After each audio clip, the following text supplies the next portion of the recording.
and welcome to the Sun Leaders podcast. My name is Whitney Smith, and I am the owner and attorney of Your Rental Property Attorney PLLC, which is a real estate law firm that focuses primarily on landlords. Due to my firm's unique niche, I spend the majority of my time and energy thinking about the real estate industry, landlord-tenant relationships, and the affordable housing community. I find both positive and negative factors that affect the real estate industry are interrelated with the housing community and likewise trickle down to affect our landlord and tenant relationships. I believe through effective leadership, we can make more positive changes in these industries, and therefore I wanted to focus my episodes for the Sun Leaders podcast on female leaders in either the real estate industry or affordable housing communities that are specifically leading a team or a community to betterment. And so today I am very excited to introduce my next guest, Meredith Hampton, a powerhouse in the real estate industry with a background in education and a passion for empowering others. Alongside her husband, Scott Hampton, Kim has built a thriving real estate empire, managing a diverse portfolio of properties across Central Florida. As co-brokers and spouses, Kim and Scott navigate the intricacies of business and marriage, showcasing the dynamic intersection of love and leadership in their journey to success. Kim, welcome to the podcast. Thank you. Happy to be here. Thank you for inviting me. Yeah, I am super excited. I always do a little pre-interview, so I was wowed. In the pre-interview, I was wowed with your resume, which we'll get into in a little bit. I am super excited with talking about kind of all of your contributions you have made in this industry. But first, I want to kind of have you explain how you even got started to where you are today. Wow. In my previous life, I was a school teacher. And what grades did you teach? Kindergarten and first grade. Oh, the little ones. Which they're just the little ones, but they're so fun and they're curious and all that. And I absolutely loved it. That's what I went to college for. Yeah. Early childhood education. So my mom was taken aback when I go, I think I'm going to do something else. And so I actually just kind of fell into property management in multifamily on a brand new community. And I worked my way up. I did new lease ups, and I went to a bad property, which was a C property, did that. And then they moved me up to another one. And then I did $1 million rehabs and just kind of went through all those motions and learned a lot along the way, and then eventually got my real estate license. And do you feel that you've had to employ any of your education background? Like, do you have to treat people like kindergartners sometimes, I'm assuming? I call it herding cats. So yes, there are times when I do have to do that. I guess I am somewhat of a teacher in that respect because I train all of my agents, and believe it or not, it's probably one of my most enjoyous parts of my job. And the same thing with the investors. I'm teaching them about passive income and how to buy and what not to buy. And so you're always leading them through all these processes. So it really is an education piece. And so it's very strange how it kind of burgeoned, into that. So I love that part of it. Yeah. And so you said you just kind of fell into it, but was there a role model, or did you always love the idea of real estate, or you just? I think all of us go, oh, I love looking at houses, right? One of those things. But really, I just wanted to do something completely different, right? And I heard property management was fun, and I saw a hiring sign over here in St. Pete at the time, born and raised here. So I walked in, and the manager and the district manager happened to be there, and I got an interview, and they explained everything to me and how it worked and how you can make money. And I just saw great dollar signs and good opportunities. And so I kind of went with it, and it's led me to where I am today, right? Which is pretty cool. And along the way, you met a special man. Yes, I did. And so tell us how when you first met your husband. We were both working, both were brand new. Actually, he'd been there maybe for a month or two, and I came in. He had an office next door to mine, and we went to work for a real estate company that did property management for single-family homes and associations. And we met each other that way. We started dating probably about 3 or 4 months after I started there, but we never told anybody. Right. Kind of kept it hush hush. We're like, do they allow us to fraternize here? We don't know, so we wouldn't get in trouble. But eventually we left there, and I went to Century 21, and he went to another company. We were still together and dated for a couple of years. And when I went to Century 21, I started their property management division from nothing. Wow. And they asked me if I wanted to become a partner.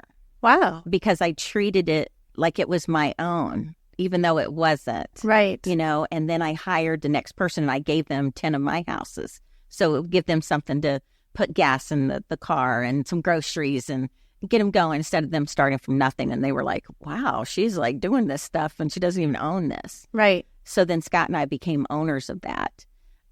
We soon discovered that we were not up for partners. Unfortunately, in that way, not for us, but not everybody works the same, obviously, and not everybody has the same goals and aspirations. And so we ended up leaving, and we did not take any of our business. We started completely over, and that is what you see today. Wow. Yeah, and that was back in 2004. So you started completely over. I mean, you had the experience, yes, but you took no clients. No, none. And you both decided to do it together. Yes. And when you made that decision, was it based on the fact that you guys just got along? So, because let me tell you, I am in love with my boyfriend. We've been together since 2016, but we fight like cats and dogs. I'm Sicilian, he's Colombian. There's a fight once a day. Yes. And I just don't know if we could work together. And I am sure there's a lot of people that cannot, right? And I don't even know if it was just kind of that thought process that we even really thought it through. We just knew that we both loved what we did. And I always say, it's not like we sit and stare at each other all day, right? You're working. And we're working. I'm out and about, look at this property, look at that. And then he's there. So it's not like you're just staring at each other all day long and going, all right, and fight. Do we fight every once in a while? Absolutely. Right. But not a lot. Right. I think it's both our love for this. It's a love-hate sometimes, but it's what we love to do. And I think that is a big piece of it. And it also must be a respect for each other's opinion. 100%. And you have to know what are my strengths and what are his strengths, and how are we going to divide and conquer? Because we've built this further over all those years, and now we have a sales company, we have a property management, and we have a short-term and co-working space. So it has evolved over time, and there are reasons why we did it that way. But he runs something, I run, and so, but it's great at the end of the day or in the middle of the day, we can come together and we can say, hey, I'm having this problem, or he, so I can hear his feedback, and that's mutually beneficial for each other. And I like that. I can throw things off of him, because obviously if you get home and your husband or your partner is like, what'd you do today? And you're like, well, I can tell him, but I can't really tell him. You know what I mean? All that, right. That we can do. Yeah. But it also gets hard sometimes, because sometimes you can't turn it off. Right. And that's one of the hardest parts. Yeah. That work-life balance. Yeah. Because I'll go, turn it off. Whoop, cut. We're moving on to another topic. So it can sometimes get tough. Because you're just like, I just want to mentally drain here and think about something else and sit out the pool, Right. So have you guys had to put in like rules for when you get home, or?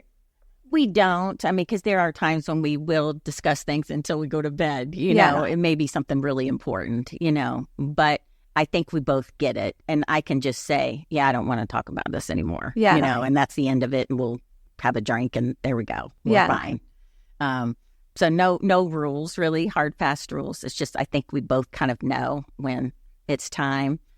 And I think we both know when we need a break, and meaning go away for a weekend. And we probably do a lot more of those than taking long vacations. Right. Because it's just kind of that mental break from that day to day, because you're immersed in real estate, 24/7. Right. Yeah, weekends, I think weekends are very underrated. Just 2 days. I mean, my boyfriend and I just went to Miami for 2 days, and I'm like, oh, thank goodness. Yes, and you need You that. have to do a long vacation. No. And those are those mental breaks that I think we all really need, no matter what you do. Mm-hmm. You just need to have that break in there to go, yep, we're not going to talk about that. We're going to go away for the weekend to Sanibel or whatever and just enjoy ourselves. Right. And have fun. So the two of you have been married for, it's going to be 28 years? 28 years, April 30th. And business partners for the 27. Well, really, 30 years because we worked together for 2 years before we got married. So really, we've been together for 30 years. Yeah. I mean, that is an incredible testament to your relationship. But it doesn't feel that long. When I say that out loud, I'm just like, 30 years, that was like forever. But it really doesn't feel like that. I love that. I mean, I know that you're very cohesive. Thank you.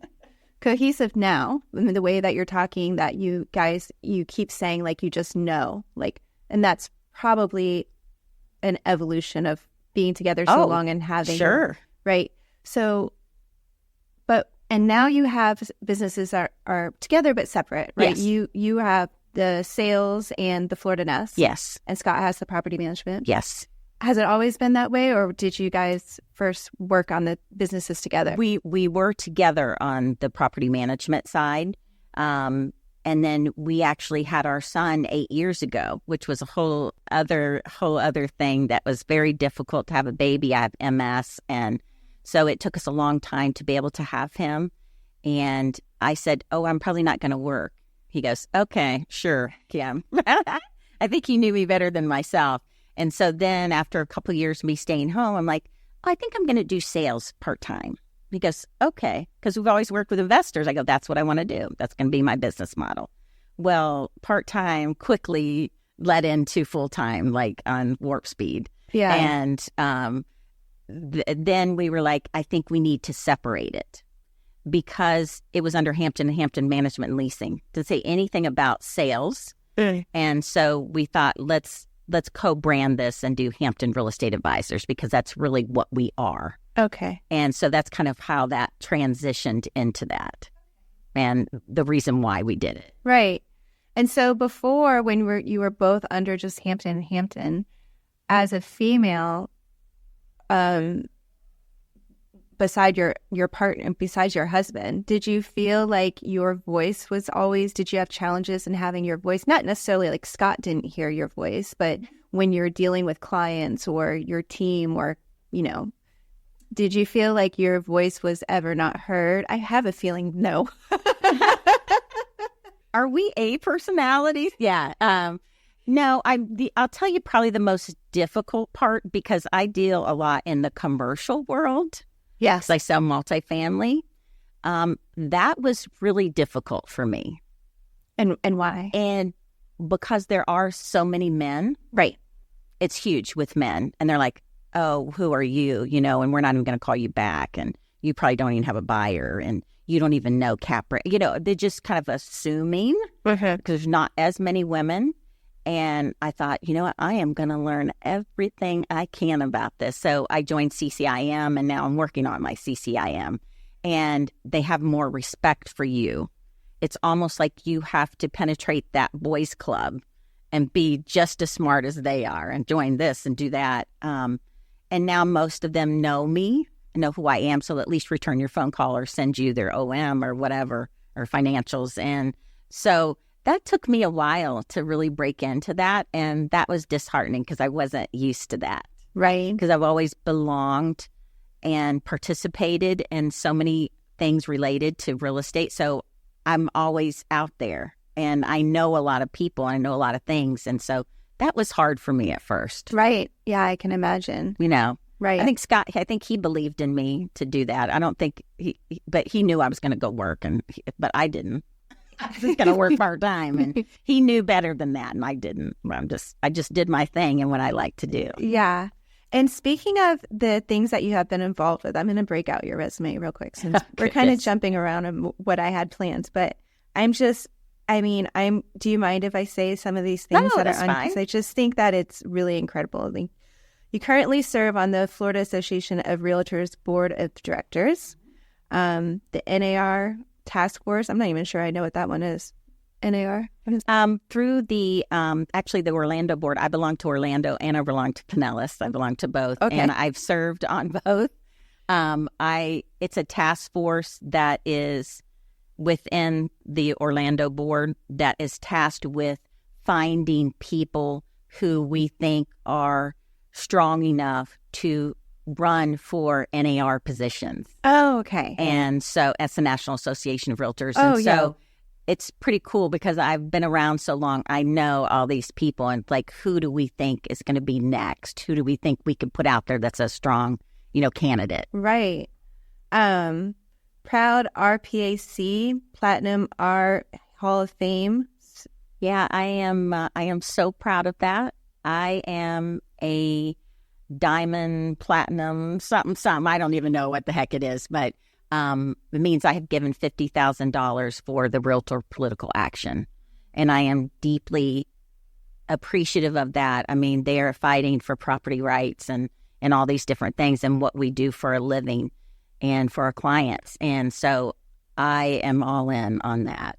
And there's so many realtors that don't, and that's really sad. Right. That they don't belong to that or don't give at least to that. Right. So yeah, that's what that is. And I love going to Tallahassee and DC and meeting with legislators and senators and all that. And just seeing that whole process was very eye-opening for me. I probably went about 12 years ago. And that was kind of the start of, wow, kind of opened your eyes to what really goes on and how you can make a difference. Yeah. And really I think efficacy is a problem, right? People don't think that we can make a difference, but locally is where we actually do make 100%. A difference. I'm on public policy right now with the Pinellas board, and I absolutely love it. We got to interview all of the incoming candidates for Clearwater race, Dunedin, Pinellas, whatever, and so you get to see what are their thoughts, what are they thinking about, what's going to be happening, and then you hear their thoughts too on things. You're like, I didn't even know that was going on, or I didn't know they were going to do that. So it kind of gives you an overall feeling of what's going on in your community. Right. And I enjoy that so much. Right. Yeah, we were just talking before we started recording about the new bill that was passed that will be in effect in July regarding squatter rights. So, I mean, that's huge. The work of people, 100%. Being involved. Yeah. And DeSantis has been incredible. He comes and meets with us every year in Tallahassee. That's awesome. I want to go with you. Yeah. Oh, yeah, absolutely. Yeah. Okay, so you served on the Orlando Regional Board of Directors, past president of the Women's Council of Realtors, past chairman of Property Management Council Orlando, 2018 state president, National Association of Residential Property Managers, the member of Vacation Rental Managers Association, and 2022-2024 member of Public Policy, Pinellas Realtors Association. Yes. And not to keep tooting your horn, but I'm going to real quick. 2011 Member of the Year from the Women's Councils of Realtors, 2011 Presidential Award from Orlando NARPM chapter, and 2016 Mentor of the Year, which, I mean, if this isn't an example of a great leader. I love being involved. I mean, I shared that a couple of times. It's one of those things, and I think we talked about it. My mother said, if you do want to have something to say, you have a seat at that table. Mm-hmm. And I've never, ever forgotten that. And so I'm like, okay, if that's how you got to do it, I'm going to have a seat at that table. I don't care if it's a chairman, vice chair, member, whatever it is, you have a say, and you can share what you think or maybe oppose or like, or whatever the case may be. Because if you don't do it, I mean, then what's that say to other people? How do you have the courage to get that seat? I mean, have you felt, especially being as a female, have you felt any obstacles in your way to have that chair? I mean, maybe not in the Women's Council, right? But in where you're more on an even playing field with. Yeah, I mean, it's sometimes about reading the room, when you come in to something new. It was just like me with the public policy when we moved over here full time. And somebody over in Orlando told the public policy person here, and it was like I went to the bathroom, all of a sudden I'm on public policy. I'm like, wow, how'd that happen? I'm like, But I love it. I did get elected to that, and I love it. And at first, I just sat there and I looked and I listened, and I interjected the first meeting. I felt like it was something that needed to be said, whatever the topic was. But so my mom is outspoken, so maybe that's where I got it. So you had a role model. Maybe she doesn't have as much couth or whatever, but she will say anything to anybody. So maybe that's why I. And was she as involved in community? No, she was not. But she encouraged that of you. She did. Yes. Yeah. Yeah. She always would tell you never depend on anybody. Always do. You know what I mean? And so very independent person. Although I love my husband and we are a team. But I could, tomorrow, if I needed to, I can go out and I can do whatever I needed to do. And so I thought that was probably always the best advice besides the seat at the table. Like, be your own person, take care of yourself, and don't depend on anybody. Yeah, I tell my daughter, always have your FU account. Yes, you never know. You never know. And not just for a man, but like a job or situation absolutely. Or, a landlord 100%. Or, yeah. She always taught us that, always. Mm-hmm. And I'm glad. Is your website as effective as it could be? Are you using it for more than just marketing? And do you give it constant attention? If not, you're missing out. Your website should assist with your business operations from processes and procedures to client onboarding and tasks. Your website should work for you. It should be your best salesperson. Here at Neiman Creative, we work with all of our clients strategically from the start.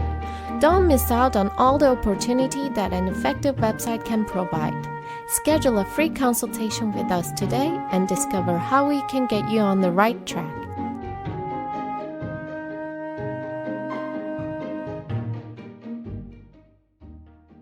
And so, can you share a moment in your career where you felt that you were empowered because you had a seat at the table? Wow. There's a couple of times, and it was actually with NARPM. It's the National Association of Residential Property Managers, and we have a chapter in Orlando, and it was kind of flailing, and I agreed to move up and serve as the president of that, and it had always been done this way. Right. I'm like, okay, I'm going to totally change this up. And I brought along people that I knew would be great in different positions on the board.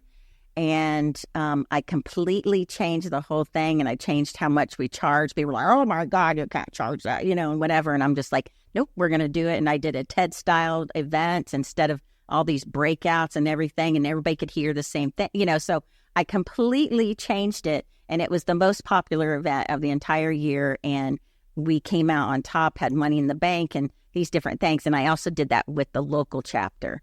So I completely changed it. They're naysayers and all that. But I knew that if we did this, we would be good. It would be okay. And that to me was probably one of the most powerful things that I can remember, that I made all these changes, even in all these naysayers that had been there since the beginning and telling you can't do it. Right. But I did it anyway, and it turned out great.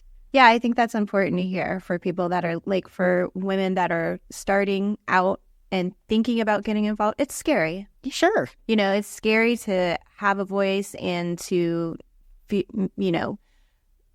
rejected, Sure. And especially in a public forum. But to hear that you can make change, and then also that change, you being at that table has most likely given people respect for you, and then they come to you when they need something that relates to your business as well, I'm assuming. Yeah, one of them called me the OG the other day. I go, wait a minute, I don't know if this is good or not. They're like, no, Kim. You're like, no.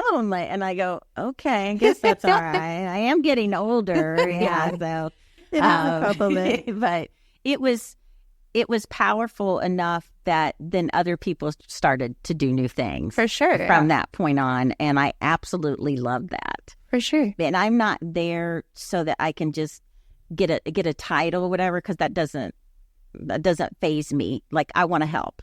Yeah. That's me, and it may sound kooky and, wonky or whatever, but I truly do, because this is what I like to do. And if I can make it better, then it's better for everybody, not just myself. Right. Well, so I don't need to be the president or whatever. That doesn't okay, whatever. But I knew that I had to do that in order to get what needed to be done. Right. But with a team. It's not just me. It was a whole team of people that were incredible. Right. And everybody did their thing. And we all conversed about it and came up with it. And, it worked. So how would you define your leadership style it's me? Very inclusive. Yes. Very, very inclusive. And I am a really positive, friendly person.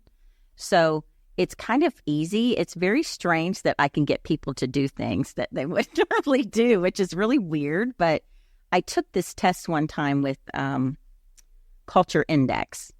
And it's very similar to those tests that, you give new employees to figure out where their strengths and weaknesses are. And it's really interesting. It's not inexpensive, but the back end of it is incredible. We used it for our company for a few years. Okay. And you give people these 2 questions. One is, how do you see yourself in your job and what you do? And there's maybe 40 words on there. And you pick out the ones. Some of them you're like, I have to look that word up. I don't know what that means. But you pick those. And then the second question is, how do you think other people perceive you in your job? Right. By those 2 questions alone, it creates this graph. It is so incredible. It is like this. They've known you your entire life. Yeah. And at first I was like, I don't know if I believe this stuff, with these 2 questions, that's it. So we did it on our team first. Right. She said, let me do it for I said, great, because I know all them. You know what I mean? Spot on, like with everybody. But the one thing that for me, I think was kind of hard for me to hear at first, but and then I'm like, that is me. It said that you are great with leadership and getting people to do things and all these things. And I'm like, yeah, I am.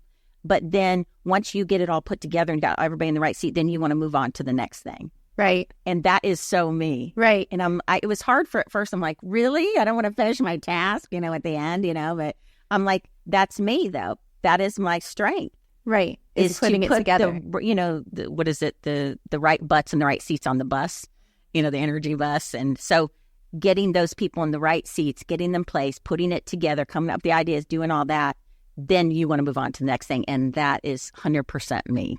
And at first I was like, wow, I didn't know if I like that, but it was me. But my husband's very analytical and numbers, and that is so him and the CPA. They were 2 peas in a pod, and I'm more social. So you feel that you two, you and Scott are different. We are, for sure. And that's what's great, because he has his strengths and weaknesses, and the same with me. And we can play off of that. I'm great at marketing and do social and doing all those kind of things. And he's great at we should do this because this is, what I mean? I'm like, really? I don't want to hear that, but it's true. I mean, it's just 2 peas in a pod, and it just fits well together. Yeah. So we've gone over some of the advantages of working with your husband, which would be that you have someone to collaborate with, to talk about your day, that understands you, and that level that is also picks up where maybe you lack, and vice versa. Sure. But where are the challenges? I think, I mentioned it earlier, is the cutoff of, it's like, it's 8:00 at night and we're still talking about this. It's like, I don't want to hear about this anymore. Yeah. I wanted to rest. I wanted to do a game on my phone and watch one of my reality shows or something, escape from that. Exactly. That part is challenging sometimes. Yeah. For sure. And then sometimes just seeing that person all the time, sometimes you're like, I need a break, And that's why I have an art studio, so I'll try to go there. That's kind of my outlet. I'm not a professional by any means, but I do love to paint. So that's kind of one of those things. It's like, I'm just going to get away for the day. Right. And so maybe that's that part of it. But a lot of times everything leads back to real estate. Right. And even though you love it, it's like, okay, we need to stop now. Right. Need a break. And to me, that's one of the biggest challenges. Yeah, I can understand that. Yeah. What has been the key to you and Scott's success? Let's start with, and maybe is it the same for your marriage and your business? Maybe a little bit. I'm sure there's some crossover in there, but we both have respect for each other and we both listen to each other. And like I said, it's not like we haven't ever had fights, because we have. Right. That's just how it is. But I think as you get older that you learn to, this too shall pass. Oh, I love that. That is one of my favorite sayings. Funny, And I just this said that. is not, Yes. I think probably when I got diagnosed with MS in 2006, it was really, really hard. It was hard for both of us, and you think in your mind, oh my God, is my husband going to love me anymore? Is he going to leave me because now I'm sick and I have this disease? And I mean, your mind just goes in 20 million directions. And am I going to die next week? And my doctor's like, no, Kim, you're not going to die. Right, you're going to be all right. And so that portion of our life at that time was really funky, but my husband would not leave me. But you know, your mind runs. You don't know what you don't know yet. Right. And so you just have to work through these things. And I learned early on, my neurologist at the time, I said, should I go to one of these help groups and they meet up? And he goes, no. I go, really? Why not? He goes, no, Kim, listen, they're going to be in wheelchairs. They're going to be their walker. He goes, and you are going to think that that's you. And I go, well, am I going to be in? He says, I don't know. Right. Go live your life. Yeah. And so from there, I said to myself, okay. And I always say this, I only get one time around the sun and I'm going to enjoy it the whole time. And that's kind of been my mantra. After he said that to me, I was just kind of a bop on the head, like, don't be a woe is me. Right. Go live your life. And you get one time around the sun and that's it. Take advantage of it. Right. So that's kind of what I think helped a lot. Absolutely. And it could have been a burn, all the way around, but we did not let that happen. That's amazing. Yeah. And so what do you two have planned for the future? Still investing in real estate. We're looking for our next multifamily right now. And it may be with some partners, because we do that a lot with some joint ventures. So we're not slowing down. Not yet. We like to invest, and I like to have things that will be passive income for us when we retire. I do want to slow down a little bit. And with having these 2 surgeries just recently, I actually was able to take a month off, and my team and my assistant were functioning and high functioning and did a great job without me there. And that is a big testament to our team. Yeah. It really is. And I want to be able to do that now. I know that I can maybe go take a couple week vacation and maybe do something else other than our long weekends. Right. And it's a testament to how you run a business. I think a lot, and I've said this often in this podcast, but I think a lot of challenges for entrepreneurs is they're not necessarily educated in business. And so they just end up owning a job. Oh, yeah. Instead of owning a business that you can walk away from, right? Like if you can't walk away from it, then you're just owning your own job, and that takes time and experience. And yeah. And I've read several books where, you need to set your business up so that anybody, not just anybody, but somebody could come in and run your company. Mm-hmm. It shouldn't be that it's running you. Right. And that kind of taking a month off, like I just had to do it. I worked up until 9:00 the night before my surgery. Right. But I even had somebody call me, can you come look at my property? And I said, sure. And my Scott's like, Kim, it's 5:00. And I'm like, well, hey, business is business. So I'm going there. But obviously literally, I could not even walk. I couldn't do anything. And so for them to be able to do everything, it was just, it made me cry. I was just like, this is incredible. Yeah. And so you have, I believe you have like a team of 12 people, right? And so what qualities have you looked for in finding those team members?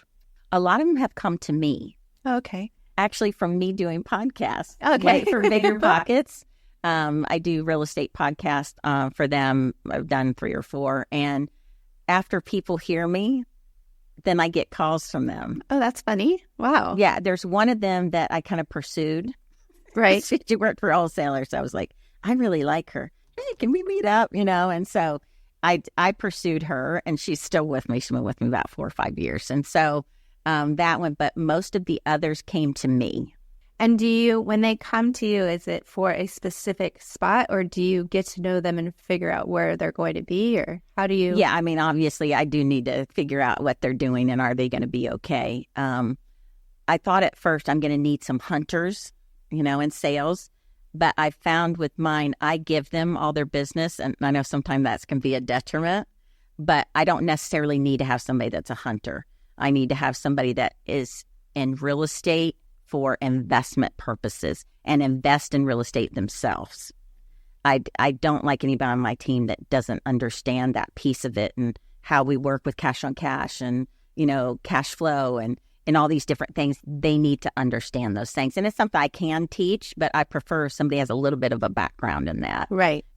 So that they are attuned to my investor lingo. Right. It's a different language rather than somebody just sells residential houses. Right. So I look for that piece of it. That's one of the main parts of it. So you want them to be doers. Yes. Mm-hmm. Because they've got to go out. They've got to source properties. They have to underwrite them. They have to hold their hand. Some of these may be new investors or seasoned and people who are understanding, who are ethical and honest. And that is the other piece of it, because I could go and just sell something to some.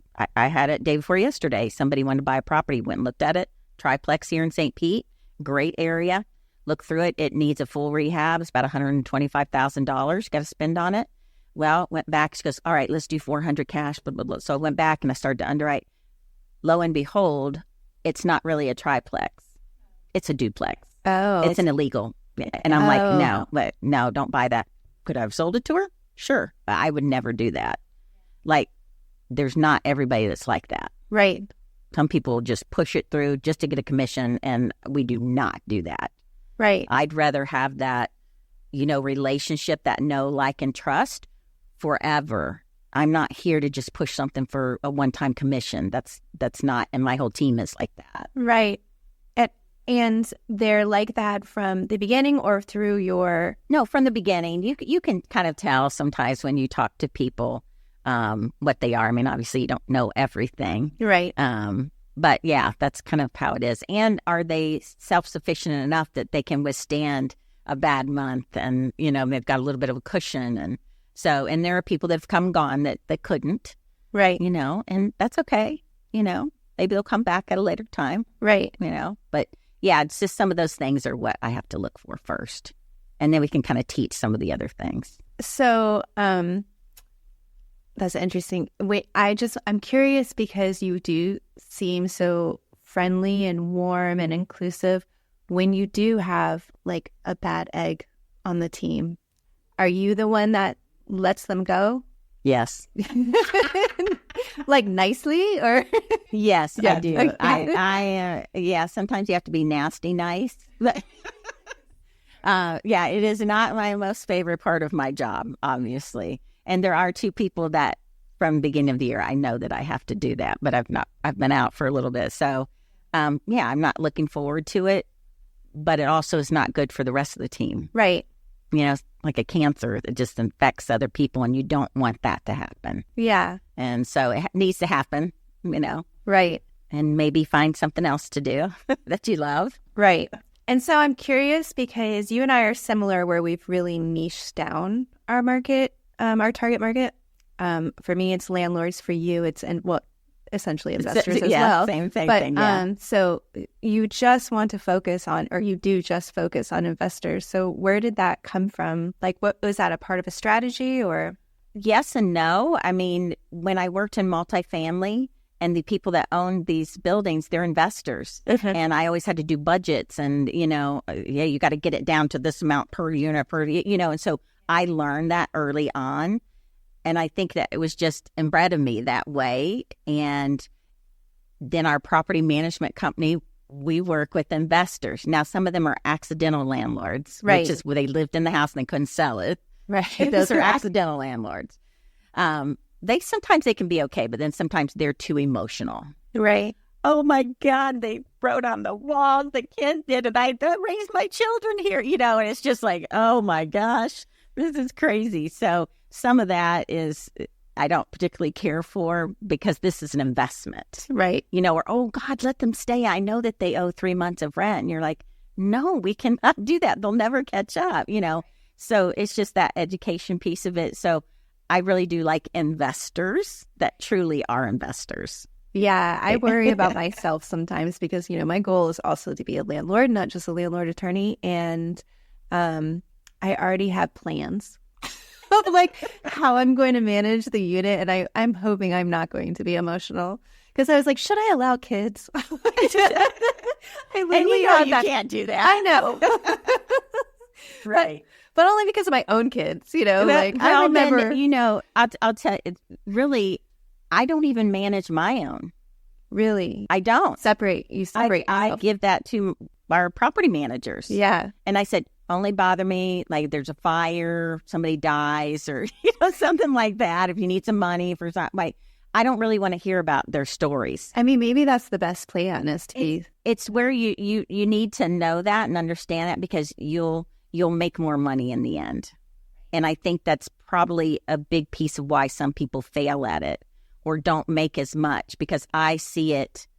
Oh my gosh, I see it all the time with mom and pops, especially in multifamily, and they'll want to get $2 million for this property, but really the income, because they just loved everybody there and they kept the rents at $750 over in Old Northeast, and you're like, what? Like this should be like $1,800, So that is a detriment because they can't get what they want because they've let this happen. Right. And yeah, I mean, it's not to say you can be the mean landlord. Right. But you're just trying to be firm, fair, and consistent across the board. That's kind of how I've always done it. Right. And I don't break the law. I'm fair housing. Like I do all of that the right way.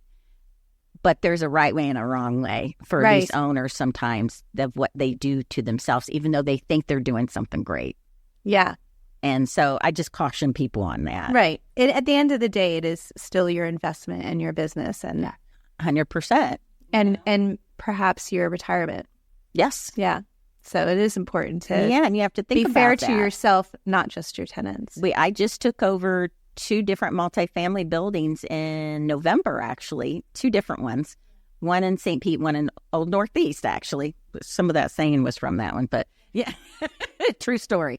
So my job is to get their income up. Right. And so eventually that maybe this year or next year we can sell it. Right. And it's a process. Yeah. It is a process that I have to go through, and I have to walk every unit, and I got to say, okay, what are these rents, and what's these lease renewals, and what's this, and how long are they back? And there's just, and deferred maintenance, and, what can we do this year? What can we, so there are a lot of different pieces to the puzzle, and I know how to do that, and I love that challenge. But some people still don't want to let you do it. Right. And that part is hard. The obstacle. Yeah. Yeah. That part is difficult. We are going to have you on the podcast again because I didn't even touch on pad splits, which I really want to. Yes, I love it because it's affordable housing. Yes. So maybe you'll be back. Yeah, absolutely. I mean, this kind of flew by. I'm going to let you plug everything in a second, but I have to say that you have been a complete joy. Oh, thank you. I appreciate that. This, 45 minutes or whatever it is has been like flown, has it not? So Kim, where can people get in touch with you? Go ahead and plug. Sure. Yeah. Mostly you'll catch me at Hampton Real Estate Advisors and the Florida Nest, which our building is here off of 5922 9th Ave North. It's a co-working building. I love it. And it's so pretty here. We have the Sun Leaders meeting here twice a month. And it's every time newcomers come in, they always remark on like how beautiful the building is. I love that. How stylish it is. I always hear good things about it. So I love that because this was something completely different for us to do. And my husband thought I was crazy. But I do sell investments to people. So I know what I'm talking about. So he's happy now that we did it. But at first he says, no, we're not doing co-working. So we have this here. And my phone is 407-448-6679 and thefloridanest.com. And yeah, check me out. Thank you so much. We're going to have you back. I love it. Thank you. I appreciate that.